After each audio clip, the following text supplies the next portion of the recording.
Eu procurei o Dr. Ismael como meu psiquiatra em um ano que a minha vida estava muito diferente do que está hoje. Foi em 2020, acho que vocês sabem o que aconteceu em 2020, né?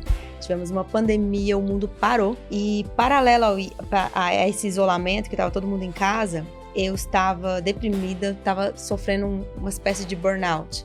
Tanto profissional quanto pessoal. O casamento estava acabando e eu estava deprimida. A gente nunca falou tanto de saúde mental. Nunca as pessoas foram tão tristes, né? Elas nunca foram tão ansiosas. As pessoas estão tendendo a viver sozinhas, egoístas, até nas famílias, né? Ter menos filhos, separar, não casar, talvez tá mais confortável ficar sozinho, né? Hoje, Lívia, a gente percebe que a gente está tratando a vida ruim. Hoje, 70% que nós estamos tratando não é bem aquele paciente de antigamente, é o paciente com que a gente chama dessa vida ruim, porque ele tem um combo psicossocial muito pesado. Eu brinco que eles não são pacientes psiquiátricos, eles estão pacientes psiquiátricos, né? Eles não deveriam estar ali. Se eu não tiver saúde, não adianta você empreender, você ter uma grande empresa, você ter grandes negócios. Qual que é a melhor previdência privada no Brasil? Quem está assistindo a gente?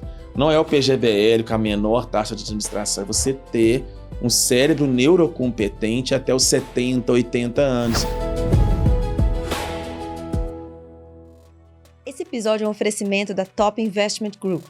A Top é um escritório de investimentos credenciado ao BTG Pactual. E hoje acompanha cerca de R$ 1 bilhão em ativos sob assessoria. Na Top você tem assessoria de investimentos, mas o diferencial está na forma como cuidam do cliente. Enquanto o mercado foca em produto e performance pontual, a Top vai além e te oferece planejamento sucessório, seguro de vida, financiamento e consórcio, além da assessoria nos investimentos. Ou seja, toda a sua vida financeira em um só lugar. E o resultado é um NPS de 94, um dos índices de lealdade mais altos do setor. Então, se você quer uma análise personalizada da sua carteira de investimentos, clica no link aqui na descrição que eles vão entrar em contato com você. Bem-vindo a mais um episódio do nosso podcast Como Fiquei Rico, onde a gente fala sobre como construir uma vida rica em todos os sentidos, ou seja, não só acumular dinheiro, mas construir relacionamentos saudáveis e principalmente saúde mental. E é sobre isso que a gente vai falar hoje com o meu convidado, que é o Dr. Ismael Sobrinho. Deixa eu apresentar ele. Ele é médico formado pela UFMG com residência em psiquiatria e especialização em psicogeriatria. Dr. Ismael tem mestrado em medicina e hoje, além de atuar como psiquiatra, é escritor, palestrante e criador de conteúdo. No digital, ele tem 300 mil seguidores no Instagram, canal no YouTube e construiu uma comunidade, Academia da Inteligência. Bem-vindo, Dr. Ismael. Eu que agradeço o convite. Falar sobre saúde mental é algo que, além de transcender o meu dia a dia profissional todos os dias, eu gosto porque, por incrível que pareça, tem muito assunto ainda para a gente abordar, ainda tem muito preconceito, muitas barreiras. E quando a gente fala de riqueza, você disse bem, né? Não existe riqueza sem saúde mental. Sim. E a gente vê isso na clínica do dia a dia. Então, fique ligado aí que vai ser um papo não só sobre dinheiro, sobre prosperidade, mas sobre o que realmente importa, né, para o longo prazo. Exatamente. Dr. Ismael, eu queria te agradecer também não só por estar aqui, mas pela forma como nós nos conhecemos, que eu vou contextualizar agora as pessoas. Eu procurei o Dr. Ismael como meu psiquiatra em um ano que a minha vida estava muito diferente do que está hoje. Foi em 2020, acho que vocês sabem o que aconteceu em 2020, né? Tivemos uma pandemia, o mundo parou. E paralelo a esse isolamento, que estava todo mundo em casa, eu estava deprimida, estava sofrendo uma espécie de burnout. Tanto profissional quanto pessoal, o casamento estava acabando. E eu estava deprimida. Não é comum para mim, não é uma situação em que eu me vejo sempre. Então, no seu consultório eu recebi um acolhimento. E eu achei que o jeito de você abordar a situação e com medicação também foi multifatorial. Teve medicação, teve terapia, teve uma série de elementos ali que a gente vai falar sobre eles que foram importantes para atravessar esse momento. Mas eu acho importante falar também para reduzir esse estigma, que as pessoas às vezes têm vergonha de procurar psiquiatra ou têm vergonha do diagnóstico, né, de depressão. E é importante que as pessoas saibam que é possível buscar socorro, buscar ajuda. Sim, e você disse bem, né? Não é o seu curso normal. É curioso até quem está assistindo, você pode se perguntar, né? Nossa, Ismael, mas a gente nunca teve tanto livro de autoajuda, a gente nunca falou tanto de saúde mental, a gente nunca teve os livros mais vendidos. Pode reparar, né? São o poder do pensamento, códigos mentais, sempre eles vão girar em torno de alguma coisa de alavancagem financeira ou alavancagem emocional. E curioso é que, mesmo com tanto conhecimento, nunca as pessoas foram tão tristes, né? Elas nunca foram tão ansiosas. Isso a gente discute isso na saúde mental, né? Que é o paradoxo do nosso tempo. Nunca com tanto conhecimento sobre o cérebro, você vê hoje a neurociência, ela transcende a questão psiquiátrica. As pessoas falam no dia a dia, né? Na padaria elas estão falando sobre neurociência. Mas o que aconteceu que, com tanto conhecimento, tanta palestra, pega o YouTube, você tem tanto conteúdo educativo bom e as pessoas estão mais doentes. Sim. E aí a gente vai e mudou totalmente de quando eu comecei. Eu tenho 20 anos aí de consultório. Quando eu entrei na residência, eu já comecei a atender. Quando eu fui fazer psiquiatria, ninguém queria ser psiquiatra. É mesmo? Eu lembro que eu comentei com a minha mãe assim, vou fazer residência de psiquiatria. Ela falou assim, nossa, mas você estudou 6 anos para você fazer psiquiatria, você jogar o seu curso de medicina fora. Eu falei, nossa, mãe, então não é bem assim. Mas por quê? Antigamente, os pacientes, eles eram pacientes, digamos assim, mais graves, com fatores mais genéticos. Então, eram pacientes depressões mais graves, bipolares, esquizofrenias. Você tinha um paciente que ele, digamos assim, ele não era esse perfil do paciente de hoje. Hoje, nós não tratamos aquele paciente de antigamente, que ele já tinha uma predisposição mais herdada a ter o problema psiquiátrico. E a gente sabe disso porque, normalmente, quem tem essa predisposição adoece mais jovem, às vezes sem um fator de gatilho. As pessoas têm muito essa ideia, né, que precisa ter uma causa. Não, a pessoa que herda, ou que tem uma história familiar, tende a ser precoce, tende a ser recorrente, tende a ser mais grave.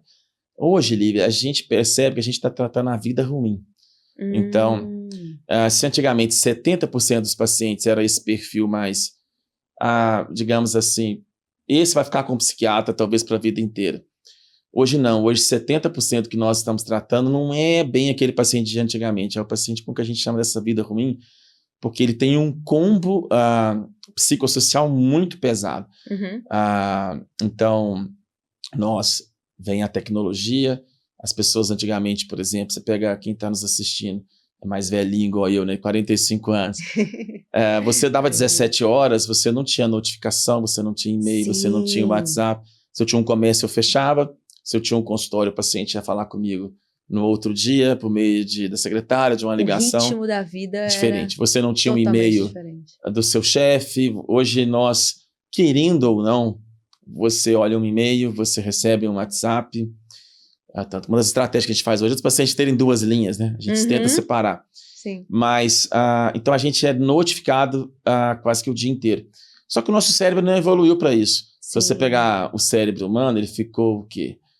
Numa ideia mais conservadora, milhares de anos evoluindo para um processo onde ele foi desenhado para um alerta e descanso. Para um alerta e descanso. Até a própria tradição judaico-cristã, ela se estabeleceu muito nessa ideia do descanso, do sabático e tudo. E hoje nós não descansamos mais. Nem intra-dia, ou seja, o nosso dia não tem mais aquela janela entre 17 e 22 horas que a gente, às vezes, dorme 8, trabalha 8 e descansa 8. E a gente não sai do celular nesse horário, né? Junta-se a isso uma pressão realmente de informação, né? Então não é só a produtividade. A produtividade explica, por exemplo, um trabalhador hoje administrativo, ele faz o que 3 faziam na década de 70. Assim, é grande. Então, a carga mental. Mental absurda, né? E, ao mesmo tempo, boa parte da população que simplesmente sobrevive.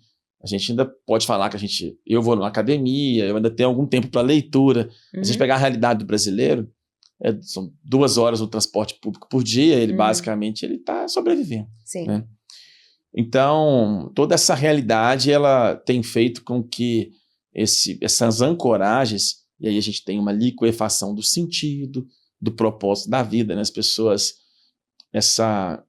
que o Bauman, aquele famoso sociólogo, diz a modernidade líquida, né? Que tirou totalmente as ancoragens que as pessoas tinham na religião, que elas tinham nas estruturas familiares, na sua vizinhança, né? Tudo liquefez. Então, é um ser humano sem ancoragem, com muita ênfase na produtividade, e isso tem tudo a ver com riqueza, né? Porque nós achamos, assim, que de uma certa forma a riqueza vai trazer esse bem-estar e felicidade, e os estudos são curiosos, né? Que eles têm muito a ver com saúde mental, como eu disse no início, porque você te pega esse dado da vida ruim, né? Que eu disse que 70% hoje é a vida ruim, não são pacientes, eu brinco que eles não são pacientes psiquiátricos, eles estão pacientes psiquiátricos, né? Eles não deveriam estar ali. E se você vai para a riqueza, por exemplo, quando a gente fala de dinheiro, renda é uma coisa interessante, realmente muito pobre, os índices de depressão, ansiedade são altos. Uhum. Você vai subindo a renda, esses índices vão diminuindo. Isso é claro, nos estudos de felicidade, bem-estar, depressão. Mas tem um platô, isso tem um teto. O platô, né, da felicidade, tem um platô, né? Depois não aumenta a renda, estatisticamente, não aumenta tanto o bem-estar e felicidade, mostrando que renda até certo ponto, o dinheiro, ele é muito importante quando ele traz para o ser humano não só a dignidade, mas o hobby, o lazer, mas passou de um certo ponto, isso vai variar de país para país. Não vai trazer mais. E aí, apesar disso, a pessoa não para de busca. Trabalhar. É como se fosse aquele ratinho, né? Correndo na rodinha. Que é o que você disse, esse ratinho, aquele filósofo que eu gosto muito, quem está assistindo pode comprar tudo dele, que é o Shuhan, que é o autor da Sociedade do Cansaço. Né? Tá. Esse livro é muito bom. Ele tem vários livros curtinhos, que o mais famoso é esse, mas você tem a Sociedade de Tecnologia. E ele é um coreano que vive na Alemanha.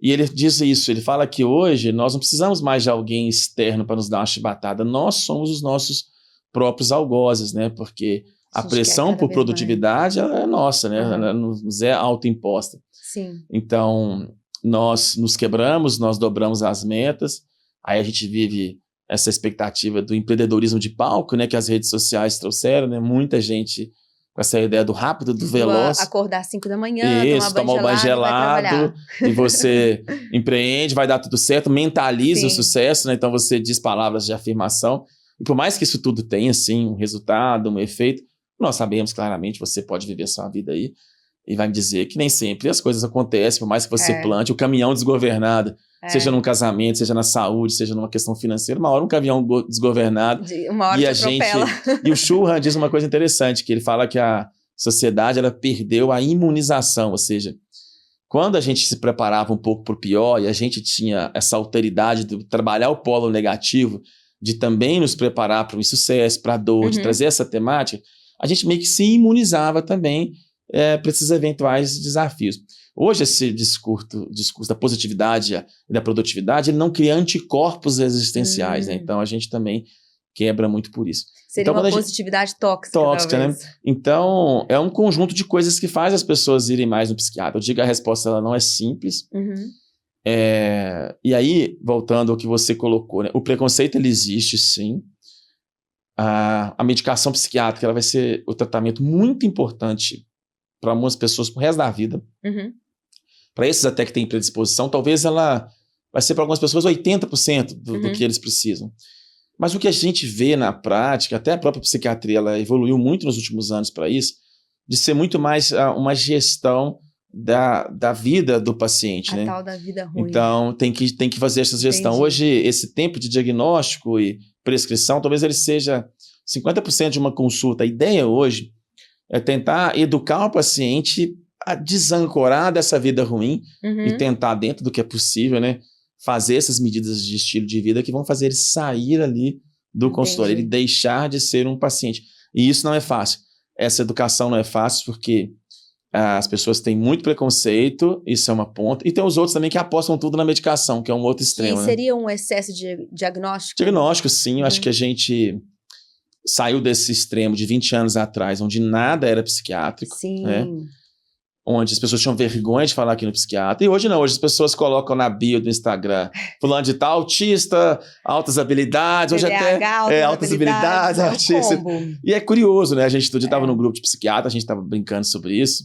São grandes amigos, a gente tem uns 300 psiquiatras. A gente estava falando saudade da época dos pacientes que não queriam um diagnóstico, né? Então, hoje todo mundo quer. Todo mundo tem, né? A gente, para você ter uma ideia do peso disso, 50% quem está assistindo a gente 50% de quem chega no consultório com uma queixa de TDAH, ainda que ele tenha feito todos os testes de internet, eles não têm TDAH. Olha, e eu ia te perguntar exatamente sobre isso, porque eu conheço muitas pessoas que Tomando eles encontram... psicoestimulante, né? e eles encontram um certo conforto no diagnóstico TDAH. Ah, se eu não conseguir focar, é TDAH. Se eu não conseguir estudar, é TDAH. Tá sim. Se você isso, vê né? o TDAH, por exemplo, ele é um transtorno do neurodesenvolvimento. Os sintomas têm que acontecer antes dos 12 anos. Por quê? Porque ele é um processo, digamos assim, dos plugins do cérebro. Quando o cérebro está se formando, há ali um circuito que a gente chama de dopamina e noradrenalina, que esses pacientes têm, digamos assim, uma maturidade daqueles sistemas. Uhum. O que acontece hoje não é muito isso nesses 50%. São pacientes que eles vinham num platô até razoável de vida, de foco, de produtividade, e de repente, no meio da meia-idade, eles quebram. Uhum. Então, se você vê a curva desses pacientes, ainda que muitos TDAH possam ter compensado isso ao longo da vida, a gente sabe, 20% dos TDAH, eles são TDAHs de alta produtividade, então isso não quer dizer que faz um hiperfoco ali e vira, né? Agora, o que nós vemos é o paciente que ele tem um platô ali de foco até muito bom e de repente ele perde isso e ele chega ao consultório com essa queixa. Quando você vai ver o quê?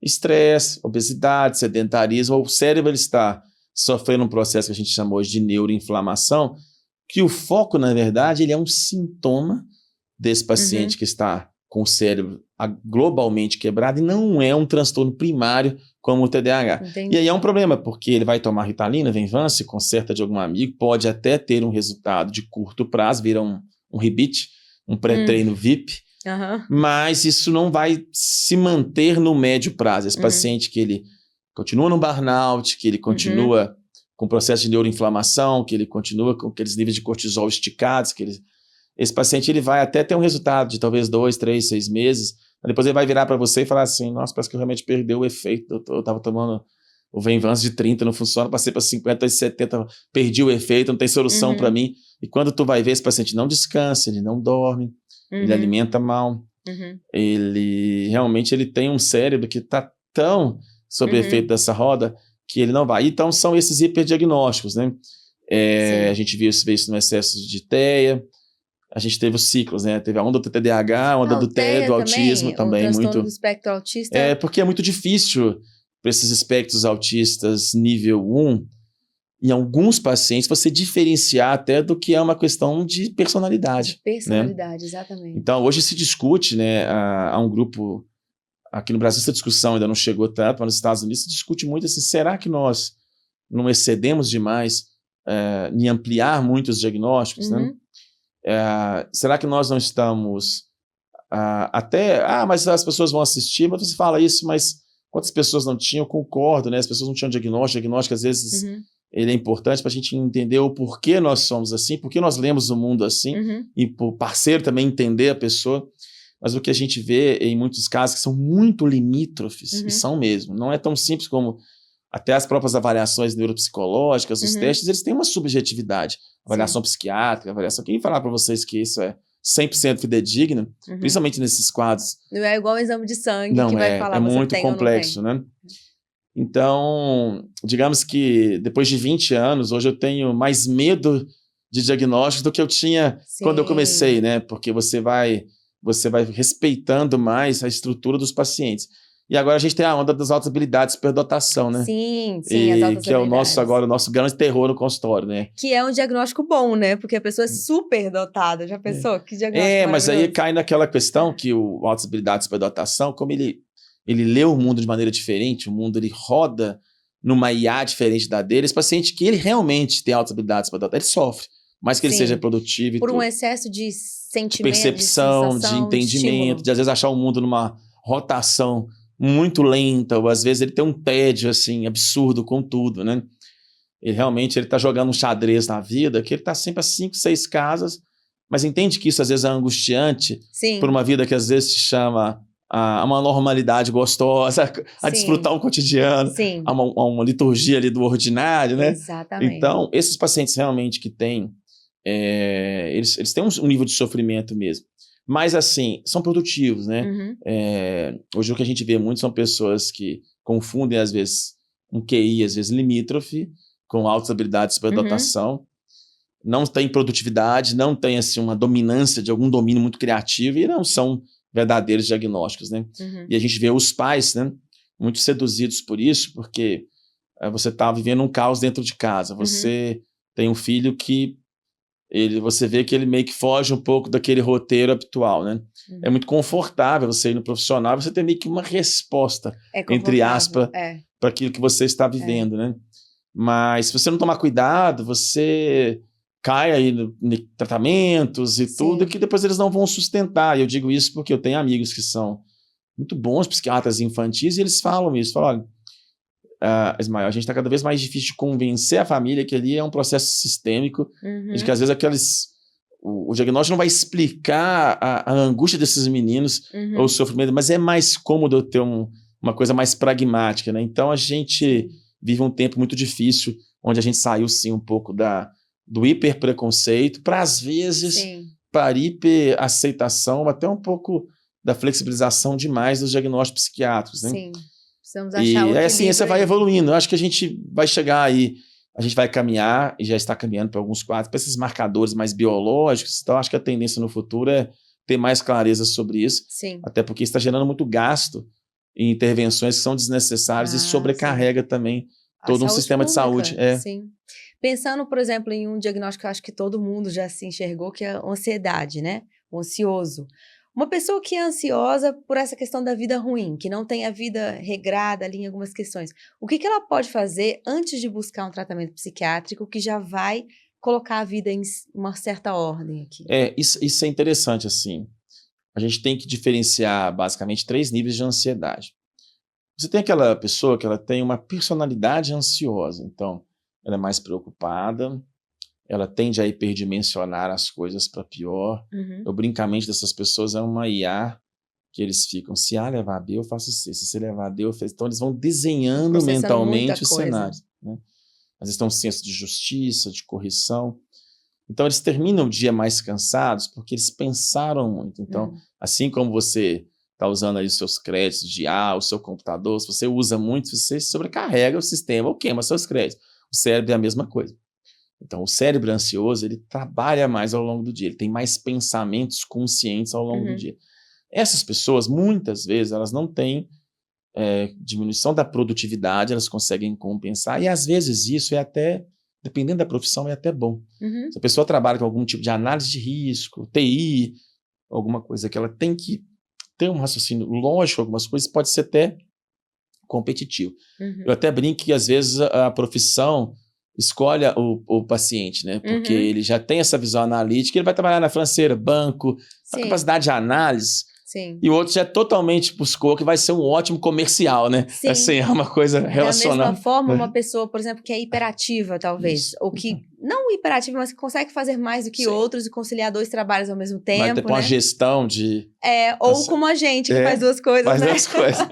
Que cria conteúdo e ainda vai jogar para todo lado.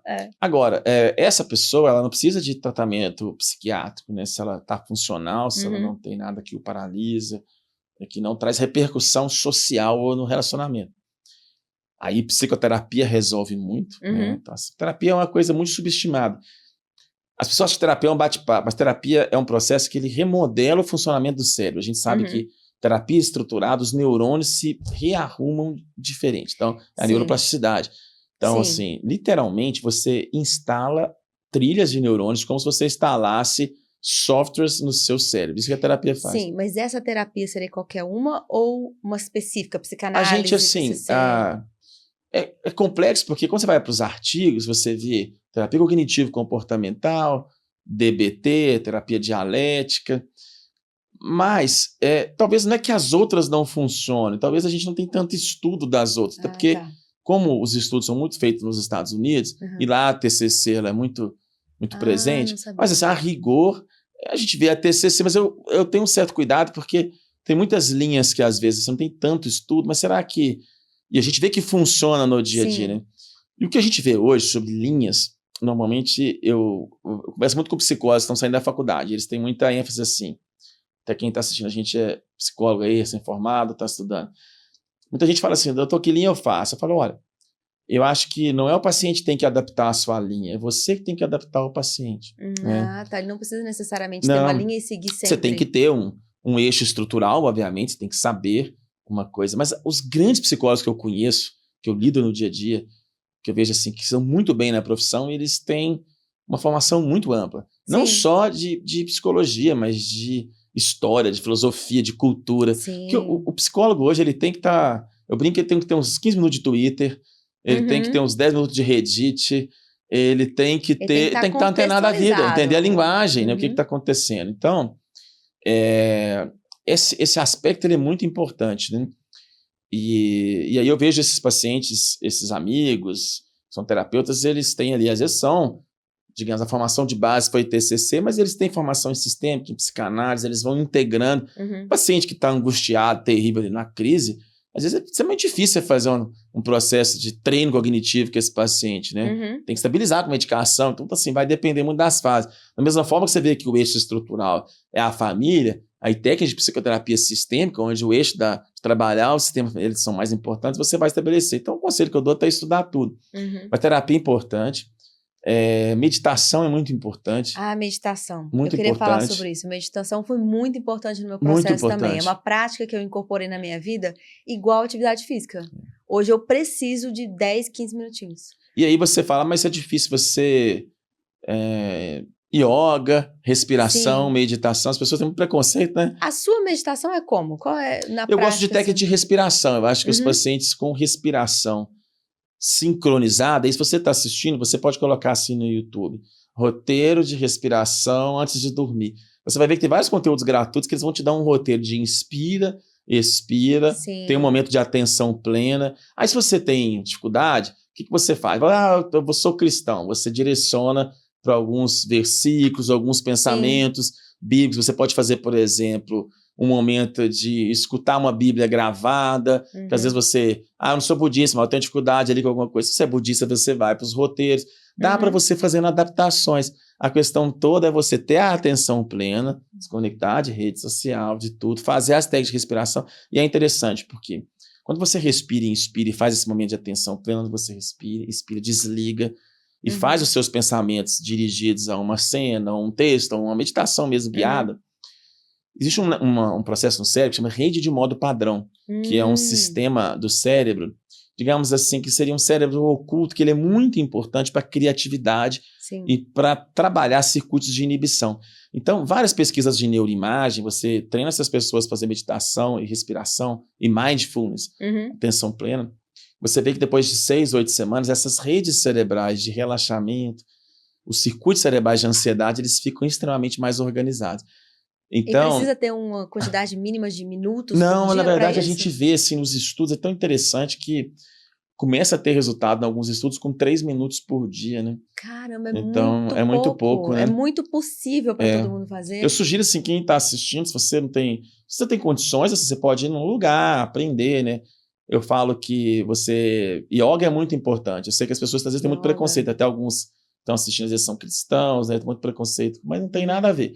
Você já sabe hoje que... física física, exatamente. Que liga à presença, à atenção plena. Exatamente. Né? Mas tem no YouTube muitos conteúdos. O YouTube hoje é bem interessante, se você souber filtrar.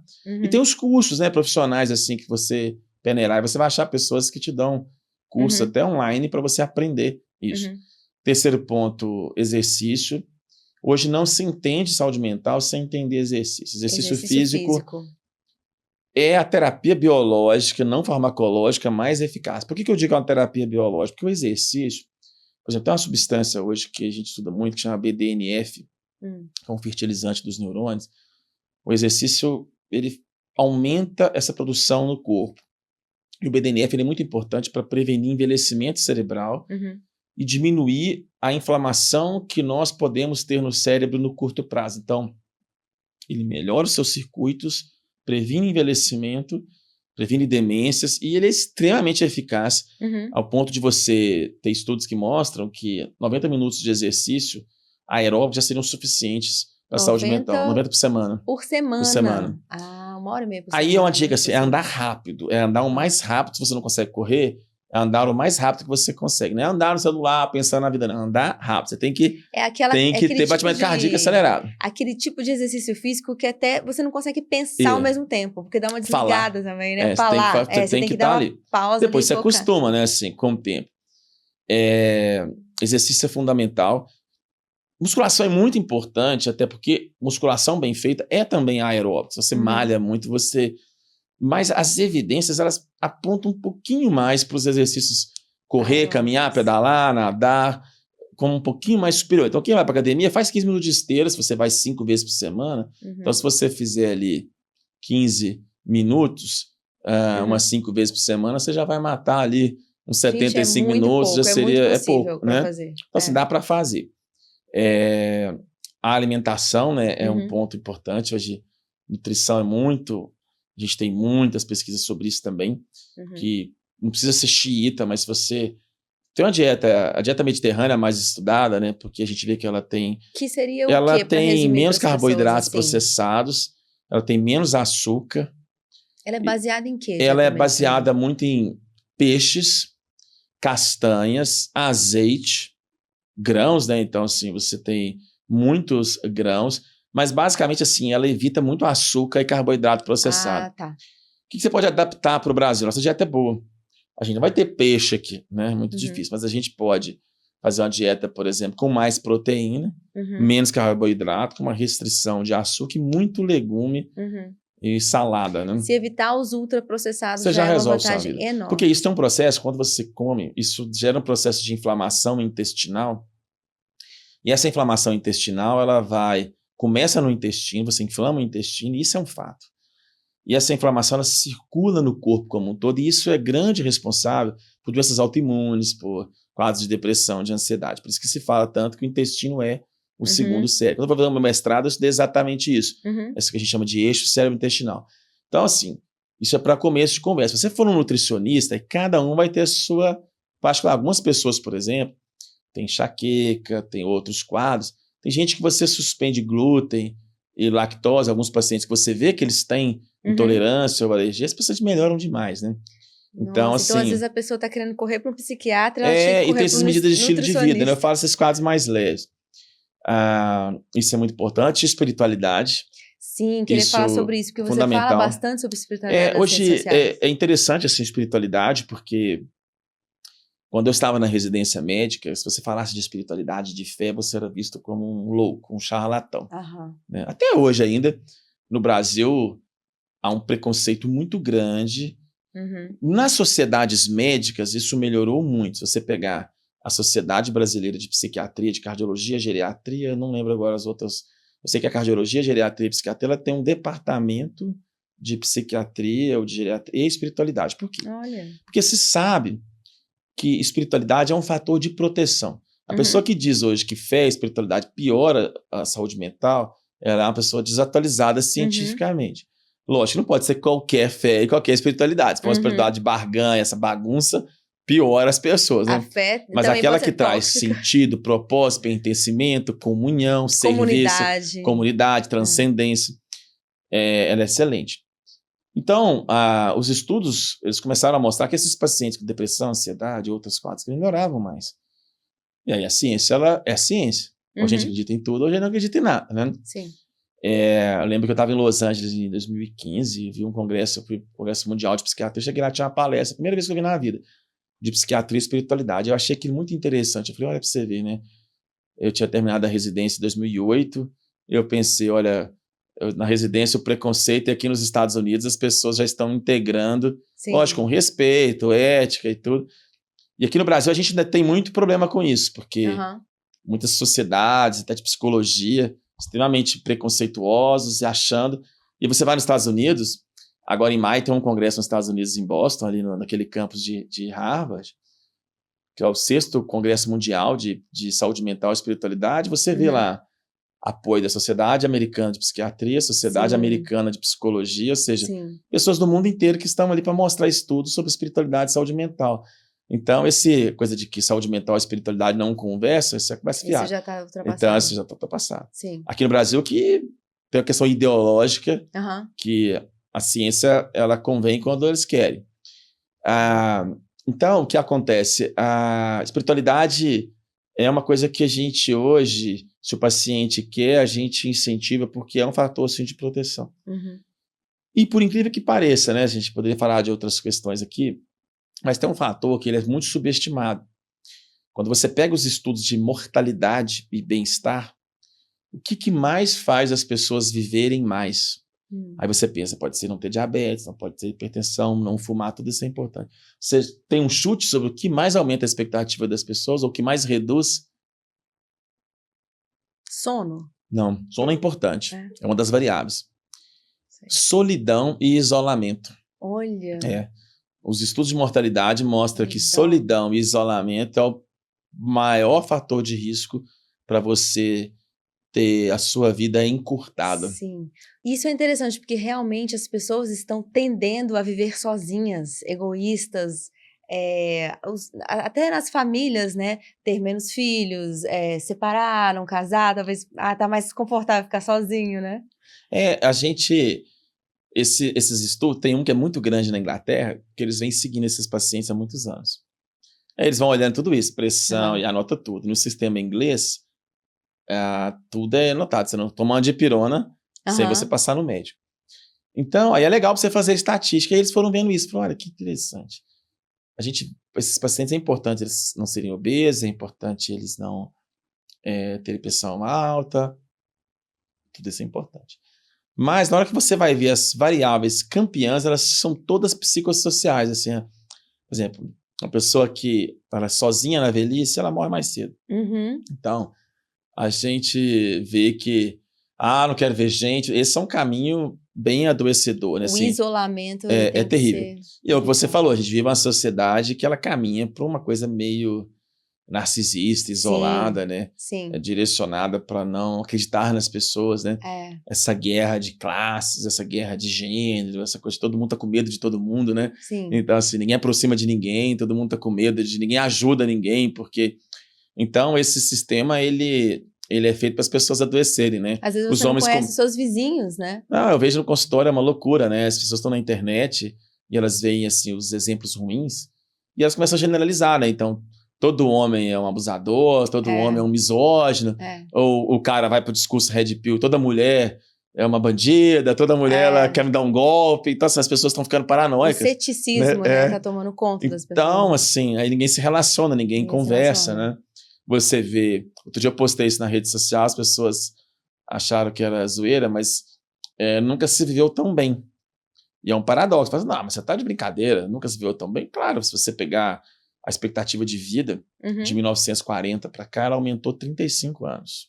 Sim, então, a questão das guerras, né? Era comum viver em estado de guerra no antibiótico, tratamento médico, você pensar bem. As vacinas. Se você nascesse em 1940, você viveria em média 35 anos, as vacinas, do que você vive hoje. Por incrível que pareça, e você pode dar um Google aí depois, você vai jogar assim... Mises Brasil, aí você vai jogar assim, estudos sobre pobreza. Nunca nós tivemos tão poucos pobres no mundo, entendeu? As gerações passadas foram muito menos pobres. O conforto de saúde, as pessoas têm mais acesso. Você pegar, não vamos longe não, talvez vocês muitos, mas se você pegar a média aqui, os avós eram mais pobres que os pais e os pais eram mais pobres que você. Se a gente pegar meus avós, a geladeira era uma coisa de milionário. Eu lembrava da minha avó com comida de lata. Não sei se você viu isso, né? E se você olhar os nossos pais, as minhas meninas perguntam assim, pai, cadê suas fotos de infância? Eu tenho 3 fotos de infância, né? Porque interior, então, fotógrafo era um evento, né? Então, na verdade, assim, a gente está sendo meio que condicionado, né?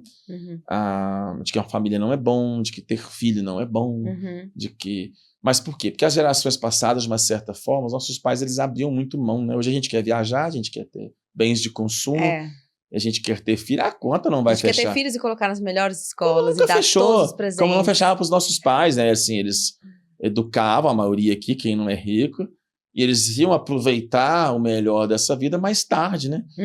Ali para os seus... Tinham filhos mais jovens, né? Para os seus 40, 50 anos, os filhos já estavam um pouquinho mais maduros, aí eles já transicionavam. Então, o que acontece hoje é que essa conta não vai fechar.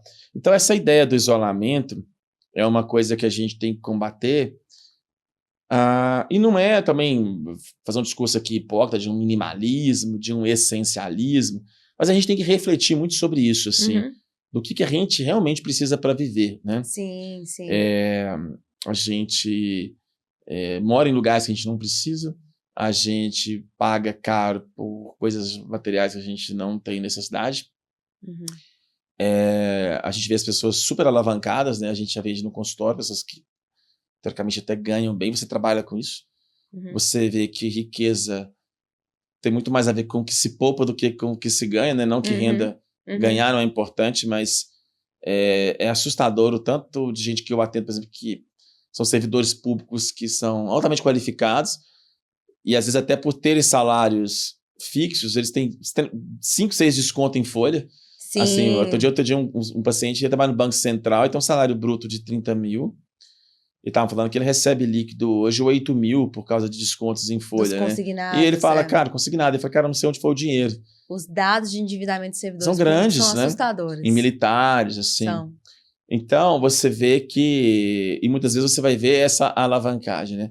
Você que está assistindo pode ficar tranquilo que nem todo mundo é rico como você pensa aí na rua, não, né? Se a gente vê todo mundo com carro novo e tudo, muita gente alavancada, endividada. Muita gente com dívida. Viajando para onde não... É aquele processo da vida ruim que você falou, Exato. porque nunca tivemos tanto recurso, tanto acesso. Mas se você não consegue traduzir isso em felicidade, se você se endivida, você cria, na verdade, ansiedade para sua vida desnecessária. Você vai cair.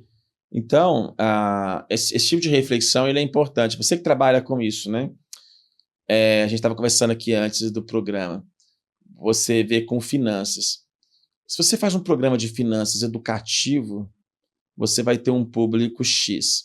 Se você fizer um programa de finanças apelativo de uma promessa de ganhar, você vai ter 4x. Exatamente. Se você divulga pirâmide financeira, muitas pessoas querem porque vai multiplicar o dinheiro dela rápido. Mas se você fala de investir longo prazo, vamos fazer um ETF, vamos fazer aqui uma coisa conservadora. Um tesouro direto. As pessoas não querem. É entediante, porque vai demorar. E você vê, assim, outro dia eu atendi Fique rico devagar, né? Outro dia eu atendi um paciente que ele perdeu 5 milhões numa pirâmide.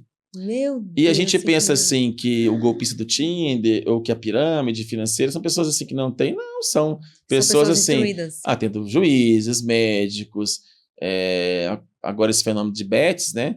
Eu atendo médico, advogado, delegado, cara viciado em jogo. Muitas pessoas viciadas. Muitas pessoas viciadas em jogos. Quando não é o jogo, a gente às vezes fala do tigrinho, o que muda às vezes é o perfil.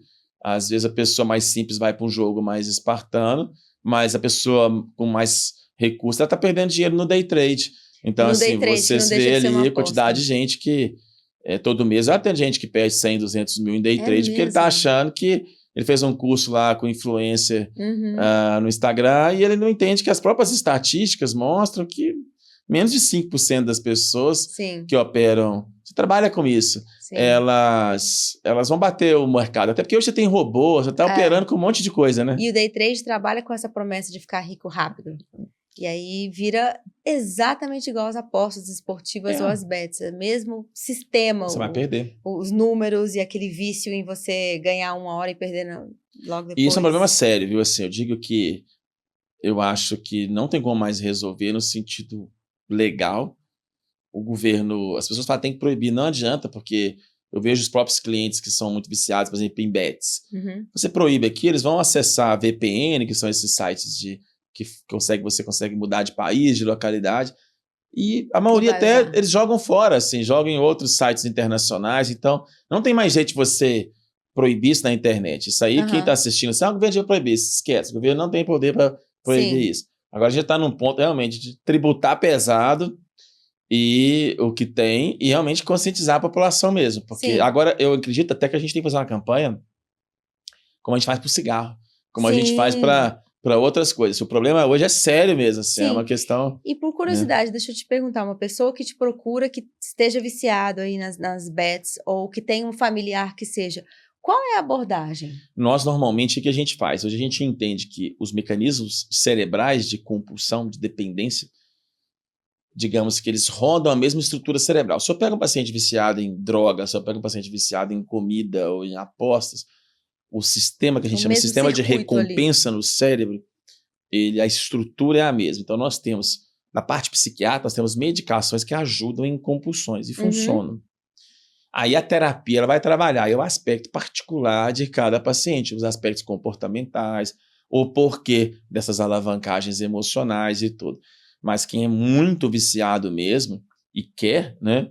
Se você não trabalhar esse sistema cerebral, esses pacientes, eles rodam como se fosse um vício em droga mesmo. Sim. É difícil dele parar, ele tem abstinência se ele não jogar, sim, ele tem tolerância, que é aquela ideia de ficar jogando cada vez mais para ter prazer. Então, hoje nós entendemos isso como um problema sério. Como é o vício em sexo, o vício em pornografia, a gente hoje, isso transcende uma questão moral, isso traz problemas assim, sério. Pornografia, que é uma coisa assim, muito subestimada na cultura, né, do Brasil, é uma séria assim, para casamento, para outros vícios secundários, né, que a pornografia muitas vezes gera vícios em compulsão sexual, gastos, né, muitas pessoas são viciadas em programas sexuais, então isso a gente é uma coisa que às vezes não chega no grande público, mas a gente que está atendendo no dia a dia, esses casos eles chegam todo mês, né? Pessoas que às vezes chegam no consultório e gastam boa quantidade de dinheiro com bets ou programas sexuais, e aí, etc. é possível medicar esses comportamentos compulsivos? Você medica esses comportamentos compulsivos, né? Porque numa fase aguda, esse paciente ele tá ansioso, tem que esfriar esse processo. E aí a psicoterapia vai tendo seu resultado de longo prazo. Entendi. Os resultados são bons. Quando eu digo medicar, as pessoas podem estar assistindo, mas você vai medicar, não, você consegue... Esse paciente que está tão compulsivo, se você não trabalhar realmente esse mecanismo cerebral de compulsão, fica difícil para ele parar sozinho. Sim. Né? Então você vai organizando. Então, quando você fala de saúde mental e vida ruim, são essas medidas que você vai implementando no dia a dia. O que é muito difícil para alguns pacientes comprar essa ideia. Sim. Porque ele está ali com pressa, ele quer melhorar rápido, ele vai ter normalmente um efeito, aí entra quando medicar, né? Se esse paciente ele está tendo comprometimento da sua produtividade, se você está assistindo, você tem sintomas físicos de ansiedade, né? Taquicardia, falta de ar, você não dorme, você já está num nível de pessimismo que está afetando a sua tomada de decisão. É muito importante medicar esses pacientes. Alguns vão ser para o resto da vida, dependendo da gravidade, mas a maioria não. Agora, qual que é o nosso maior problema? Você medica, esse paciente ele vai melhorar, 80% melhora em 6 a 8 semanas. A gente vê que melhora muito. Se não melhorasse, ninguém ia tanto no psiquiatra, é porque melhora. Né? O nosso problema hoje é o quê? É educar esse paciente para ele melhorar o estilo de vida que o fez ficar doente, para que aí ele tire a medicação. Entendi. Que é melhorar aquela vida ruim, eliminar a vida ruim. Porque a vida é tão acelerada que esse paciente, ele não tem, não vou dizer tempo, mas ele não tem tempo para pensar isso. Ele acorda, é o trabalho, é a criança, é o menino, é o para casa, e eu entendo. Né? Eu entendo que para muita gente é difícil. Mas tem coisas que tomam um pouco tempo. Você ter 15 minutos de oração, você ter 5 minutos de respiração, você tentar atividade caminhar física. 20 minutos, você tentar pouquinhas coisas, dá um resultado muito bom. É igual a gente estava conversando antes, igual musculação, né? No início você não vê resultado, eu, por exemplo, não gostava e não gosto tanto, mas hoje eu já consigo ir com um prazer, eu já consigo. Sim. Quando eu fui treinar para correr, que aconteceu comigo, né? A gente tem, às vezes a vida a gente tem que tomar umas decisões duras, né? Eu formei, fui fazer residência e no final do meu curso de medicina eu fiz um concurso público federal. Meio que assim, eu vi o edital, falei, vou escrever esse negócio aqui. Chegou o dia da prova, eu fui fazer. E eu tava no meio da residência médica ali para terminar. Eu recebi um telegrama na época. Você foi aprovado, eu tinha esquecido que eu fiz o concurso. Eu falei, gente, o que é isso? Você nem foi conferir aí. Aí eu fui olhar, olha, passei no concurso federal, era médico perito federal. Foi ótimo, né? Porque eu terminei a residência, tinha um salário fixo. Né? E aquela carreira, todo mundo sonha, né? Estável. Estabilidade, né? A famosa estabilidade. E quando eu estava ali, mais ou menos uns 5, 6 anos, eu comecei a ter algumas barreiras assim no trabalho, porque primeiro que eu queria continuar estudando e você tinha muitas barreiras. Por exemplo, era um concurso que ele tomava só meio turno, então às vezes eu falava assim, tem jeito de eu dobrar um dia e não vir um turno? Não podia.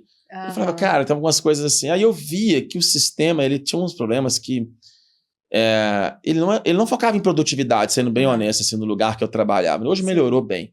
Mas eu percebia que as próprias pessoas estavam lá mais velhas, elas falavam assim, aqui é para levar, não é muito para E aí quem produzia muito, às vezes era até um pouco mal visto, assim, porque... Era punido, era meio que punido com mais trabalho, com trabalhos mais difíceis. E nesse processo, eu era psiquiatra e vendo essa dinâmica dos pacientes, eu estava com 90 quilos, mais ou menos, sem tempo, o lugar me deixava muito infeliz, né? E eu, extremamente assim, sem qualidade de vida. E eu comecei a pensar, falei, olha, eu, jovem, eu me vejo aqui 30 e tantos anos para aposentar, deve vir umas 6 reformas da Previdência até eu aposentar. E aí eu tomei a decisão de fazer uma exoneração. Sim. Né? Todo mundo falou, Decisão nossa, você corajosa. é louco. E realmente não tinha um consultório na época. E aí exonerei, fui estudar. Não tinha nem...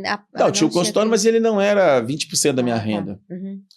E aí eu fui estudar, fui fazer mestrado, fui melhorar um pouco a prática de gestão do consultório, de aprender melhor. Fui para São Paulo, entender. E queimei minha reserva financeira para estudar. Tinha uma reserva, pelo menos isso é bom. A gente pode fazer loucuras, né? E eu falei, vou pegar esses próximos 6 meses, vou remodelar a minha vida. Sim. E aí comecei a exercitar, né? E comecei a caminhar. Sim.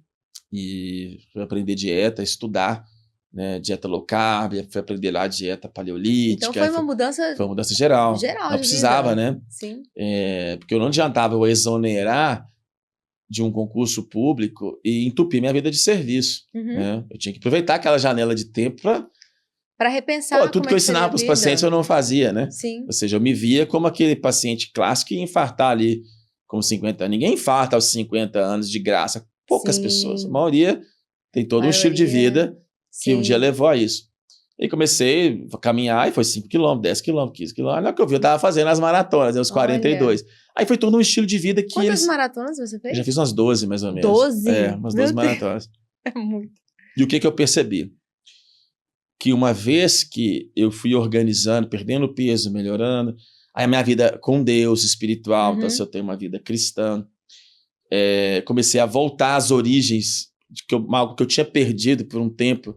Não que eu deixasse de ir à igreja ou de ter as minhas meditações, mas eu vi assim que estava algo mais mecanizado. Eu comecei a resgatar um pouco a simplicidade das coisas. Sim. Isso foi traduzindo.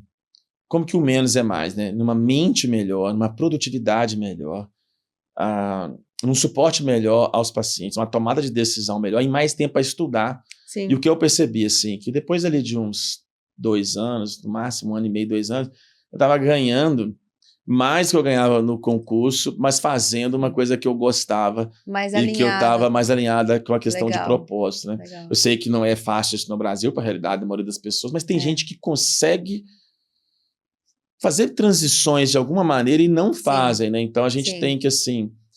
então, por exemplo, eu entendi que concurso público não era para mim. Sim. Né? Assim, é preciso se conhecer e entender. Entender, assim. Onde que você... Aí eu vi que realmente não dava. E aí foi essa transição. Vieram anos depois, né? E quando veio pandemia, ali eu comecei a ver que as pessoas estavam em casa. Eu falei, gente, as pessoas estavam atendendo, as pessoas estão precisando de educação. Aí comecei a fazer as lives, né? No Instagram. Foi esse momento de virada de chave para você no digital? Foi uma coisa assim engraçada, porque eu não fiz um curso assim, ou uma coisa... Não me preparei para essa coisa de digital. Eu estava na pandemia, o Instagram tinha ali umas 200 pessoas, e um dia eu abri uma caixinha. E eu vi que algumas pessoas começaram a perguntar. Eu falei, que engraçado, né? As pessoas perguntam nessas caixinhas. As pessoas querem saber. E desde 19, todos os dias eu respondo caixinhas. 5 minutinhos, nem que seja 2 caixinhas. E você produz muito. Eu te sigo nas redes sociais e falo que é um volume de conteúdo muito grande que você gera. Na verdade, é o que eu estava dizendo em off. Parece que é muito, mas na verdade eu pego umas brechinhas de tempo. Por incrível que pareça, eu fico pouco em rede social por dia. Sim. Não dá meia hora, mas o tempinho que eu entro, eu coloco alguma coisa útil. Sim. Porque quem está assistindo a gente pensa assim, mas você é médico, não. Eu tenho tantos clientes assim, a pessoa faz bolo, a outra costura, e começou a postar as rotinas e isso virou negócio. Sim. Virou coisas que eles começaram a ver ali, um nicho. E aí eu aprendi, assim, que veio a pandemia, comecei a fazer as lives, a rede social foi crescendo, e eu sei que hoje, assim, você tem um problema na rede social, na medicina, né? Porque muita gente extrapola, né? As pessoas vendem procedimentos que não tem fundamentação nenhuma. É o sorinho lá que não funciona, um monte de coisa assim. Às vezes a gente que é médico vê e fala, cara, que coisa bizarra, né? Mas, ao mesmo tempo, a gente não pode cair no outro extremo de achar que a gente não deve comunicar. Eu acho que todo profissional hoje, não adianta você ser PhD em Harvard se você não sabe comunicar as suas ideias. Sim, Isso precisa é muito educar o importante. seu paciente. É isso, quem não é visto não é lembrado mesmo. Então, eu comecei a ver na pandemia e depois que eu precisava o quê? Ter uma linguagem acessível, e não era a minha intenção, a minha ideia era fazer ali um conteúdo educativo. Obviamente isso teria e teve um colateral no consultório, né, de melhorar o consultório. Aí depois, indo para essa questão, eu comecei a ver assim, que tinha até outras possibilidades. Assim. Eu não fiquei rico ainda, né? Tem que trabalhar muito, tenho 3 crianças, mas eu comecei a ver que a comunicação ela agrega muito valor ao que você faz. Sim, né? sim. Não precisa eu ir na internet e vender um monte de coisa, não. Posso até vender alguma coisa ou outra, mas você agregar no principal já é muito importante. Sim. Então eu vejo que eu converso às vezes com alguns colegas, quem está assistindo, às vezes é médico, está empreendendo, não adianta brigar com a internet, né? A gente tem que aprender a usar a nosso favor. Não adianta brigar com a IA, é aprender a usar a nosso favor. Tornar essa tecnologia um aliado. Então, acho que e aí foi meio que aleatório e hoje já é uma coisa mais intencional. Sim. Hoje eu já vejo assim como uma extensão do meu trabalho, como uma, digamos assim, uma empresa paralela que eu tenho que alimentar ela. Sim. Então, 15 minutos que seja por dia, eu estou indo para academia, eu tenho 5 minutos, eu gravo uma caixinha. Sim. Se eu estou no trânsito algum minutinho, eu gravo. Isso não toma tempo. E o feito é melhor do que o bem feito, né? Exatamente. Assim, se você... Eu acho que toma tempo de quem quer produzir com perfeccionismo, que aí a pessoa se vê, aí o ego entra em cena, aí questiona tudo e aí pronto, não vou E aí a gente nada. entra no que a gente estava falando antes, né?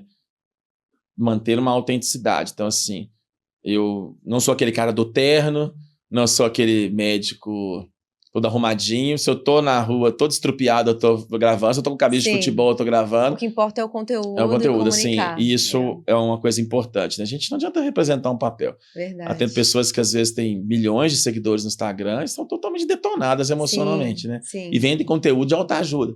Então, assim, o casamento morrendo. Então, a gente tem que tentar preservar isso, né? Sim. Mas é importante. E aí a gente vai construindo. A riqueza, né, que a gente está falando aqui, né, ela passa muito por isso, né, de propósito, pertencimento, um senso de utilidade, né? É isso que eu ia te perguntar, porque você falou que não ficou rica ainda, mas pensando em tudo que a gente falou sobre sair dessa vida ruim, que pode gerar algumas doenças, e construir uma vida rica, você sente que você já chegou lá? Eu sinto que sim. Primeiro, sou casado há 20 anos. Eu acho que isso é uma riqueza muito grande. Como chama sua esposa? Simone. E nós já passamos, assim, por umas 4 crises, abortos, que ela teve 3. Nós temos um filho Down, né, que é o nosso mais velho, o Tiago, né? Então, a minha casa, ela tem uma... Eu falo que é uma riqueza muito grande, que eu tenho o Tiago com 12 anos, Down, daquele jeito todo fofo, intenso, né, e amoroso. Sim. Então, eu tenho uma filha vai fazer 10 anos agora, que é uma riqueza de pensamento, de criatividade, gosta de cozinhar, gosta de pintar. Eu tenho a outra que é totalmente focada nas coisas. Então, assim, eu considero que o meu ambiente de casa, ele é uma grande escola de vida. Sim. Tem uma riqueza também, assim, que é a oportunidade de ter um trabalho também, onde as pessoas me confiam as histórias dela, né? Sim. Então, assim, isso é muito rico. Sim. Não tem tédio no consultório. Deve ser muito interessante. Não, é muito legal. Não tem tédio num consultório, assim. Nenhuma depressão é igual, porque as pessoas são diferentes. E eu sinto muito propósito e pertencimento, porque fora da medicina, digamos que a minha vida ela tem 3 coisas, né? Tem ali a questão da internet, mas tem o trabalho também da espiritualidade, das palestras em igrejas. Então, ao mesmo tempo que semana, por exemplo, estou fazendo uma campanha para o SESI, ao mesmo tempo que eu estou numa FIENG, num SESI ou numa empresa, na outra semana eu estou numa igreja dando uma palestra. Então, assim, eu acho que a vida ela não precisa ser separada em compartimentos. Sim. Então, até se você está assistindo, muita sensação de pertencimento está no voluntariado, está em servir a comunidade, né? São coisas que eu não faço por viés financeiro, né? A gente não é esse o objetivo nessas questões. Mas isso traz uma riqueza muito grande e sair um pouco daquela vida quadrada, né? Sim. E quem está assistindo pode pensar, não, mas você é médico. Não, a gente, vejo na comunidade que eu pertenço, o quanto que a gente tem, por exemplo, lá um supermercado social no sábado, tem pessoas que elas vão lá e o cara às vezes é um mega empresário, ele doa, às vezes ajuda, e o prazer dele é estar ali meio que no caixa virtual que a gente coloca ali para as pessoas poderem, e a sensação de pertencimento que ele tem de participar daquilo ali é muito grande, de visitar as pessoas nas casas. Então, eu digo para vocês, né, nós vivemos um país onde os maus exemplos, eles estão na mídia e tudo, mas vocês não têm ideia da quantidade de gente que eu atendo, que eles não aparecem, eles não têm Instagram, eles não têm... mas eles fazem coisas demais, assim. Sim, e fazem coisas boas. Boas, e são super felizes, né? Que legal. É preciso dar destaque Precisa de sair disso, né? Então, acho que eu me considero, sim, uma pessoa rica. Sim. Obviamente, quando você tem 45 anos, como eu estou, você tá no Brasil, né? A maturidade que a gente tem profissional, ela chega nessa idade que eu estou, né? Entre 40, 45, 50. Lógico que a minha ideia daqui para frente, por mais que isso custe caro, é tentar desalavancar cada vez mais e ir mais para essas coisas até fora um pouco da medicina, né? De trabalhar e tudo. Não por ser rico, no sentido de falar assim, eu posso chutar esse balde, não, mas é porque a gente vai percebendo que o valor das coisas está mais nessas outras questões, né? Então, eu tenho tentado, por exemplo, reduzir meu custo de vida, né? E tenho feito isso, né? Cortado tudo que eu vejo que não preciso, porque alavancar meu custo de vida, mas eu trabalhar mais. Eu trabalhar mais, eu vou ter menos tempo para fazer essas outras coisas que eu creio que daqui para frente elas são mais importantes. É um movimento contrário que muitas pessoas fazem, né? Então, que é de aumentar. Eu acho que são pontos assim que eu entendo, mais uma vez, a realidade de muitos brasileiros. Eu sei que a metade da população sobrevive, mas muita gente que está assistindo a gente tem margem e gordura para ajustar algumas coisas, e às vezes falta realmente a gente ter um choque, né? Sim. Eu lembro que o meu ponto de virada foi um dia que eu estava em casa, e eu ali 90 quilos, sedentário, um trabalho infeliz, ganhando bem, até o concurso federal lá não é um salário ruim. Eu tive uma crise de pânico de madrugada. Eu acordei de madrugada, taquicardia, falta de ar, que era típico, achando que tá infartando. E eu fiquei tranquilo, assim, em parte, porque eu sabia que não era um infarto, mas eu falei, cara, sempre tive remédio na bolsa, até para trabalhar, por isso os pacientes passam mal dor. Fui lá, peguei o remédio e joguei debaixo da língua. Eu falei, cara, que situação que eu cheguei, né? Sim. Eu aqui, com uma crise de pânico. Ali foi o dia que eu acordei e eu falei, eu vou sair do emprego. Sim. Lógico que não foi no outro dia, foi transicionando, uns 3 meses depois eu estava exonerando, né? Então, decisões às vezes duras, mas que eu tenho que pensar o seguinte, se eu não tiver saúde, não adianta você empreender, você ter uma grande empresa, você ter grandes negócios, tu ter um AVC, tiver um infarto, tiver uma doença neurológica, cara, a tua cabeça é o teu maior patrimônio, seu HD está aqui. Não roda, entendeu? Assim, não vai funcionar. Então, o cérebro dos 70 anos, eu planto aos 30, eu planto aos 40, eu começo a plantar eles agora. Qual que é a melhor previdência privada no Brasil? Quem está assistindo a gente? Não é o PGBL com a menor taxa de administração, é você ter um cérebro neurocompetente até os 70, 80 anos. Mas eu não quero trabalhar tanto. Você pode ter certeza que você vai querer ser produtivo. Sim. Não tô falando trabalhar, às vezes... Principalmente se for algo que te satisfaça. Você vai querer. Assim, a gente fala tanto em patrimônio, em bater o CDI, mas a gente não pensa no nosso CDI emocional, né? Sim. A gente subestima isso muito. E eu falo isso muito com os pacientes. Falo, olha, você tem que entender que trabalhar mais tempo com o cérebro competente, isso é um maior fator de riqueza em qualquer janela de tempo. Nossa, perfeito. E é mesmo, né? Sim. Então, vamos pensar nisso aí, né? Como é que você está essa previdência emocional? Sim. 2/3 das demências podem ser evitadas.